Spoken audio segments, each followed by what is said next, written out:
பார்த்தீங்கன்னா என் கையில் வந்து இப்போ 5000 பணம் இருக்குது. ஸோ நேற்று பார்த்தீங்கன்னா நம்ம வசந்தாங்கிற அம்மாவுக்கு வந்து நம்ம 5000 பணம் கொடுத்துருந்தோம். சர்க்கரை ஆலைக்கும் பக்கத்தில் கோட்டூர்ன்ற கிராமத்தில் வந்து இந்த 5000 பணம் வந்து போகுது. நண்பர்களே மறக்காமல் இந்த வீடியோக்கு வந்து ஆதரவு கொடுங்க. ஸோ வாங்க நண்பர்களே அந்த பணத்தை போய் கொடுத்துடலாம். நண்பர்களே பார்த்தீங்கன்னா நான் சொல்லியிருந்த அம்மா வந்து கோட்டூரில் இவங்க தான். இவங்களுடைய பேர் என்ன பார்த்தீங்கன்னா ஆச்சி அம்மா. ஸோ வீடு இல்லாமல் கஷ்டப்பட்டுட்டு இருக்காங்க, ரொம்ப மழைதண்ணியில் கஷ்டப்பட்டு இருக்காங்க.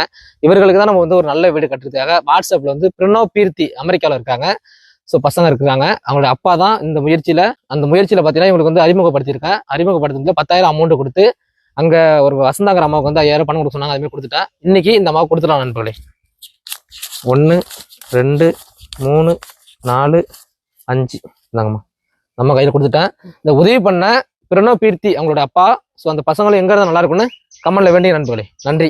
புருஷனும் இல்லை, ஏதோ நீங்கள் கொடுத்து எனக்கு உதவி பண்ணி இந்த ஊட்டச்சத்தை கட்டி கொடுக்க சொல்றீங்க. நீங்கள் நல்லா இருக்கணும். அவ்வளோதையுமா கண்டிப்பாக வீடு கட்டிடலாம். சரிங்களா?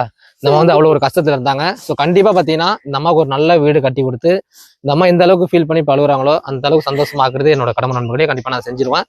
மறக்காம அந்த வீடு கட்டுறதுக்கு உங்களுடைய ஆதரவு கொடுங்க நண்பர்களே. நன்றி, வணக்கம்.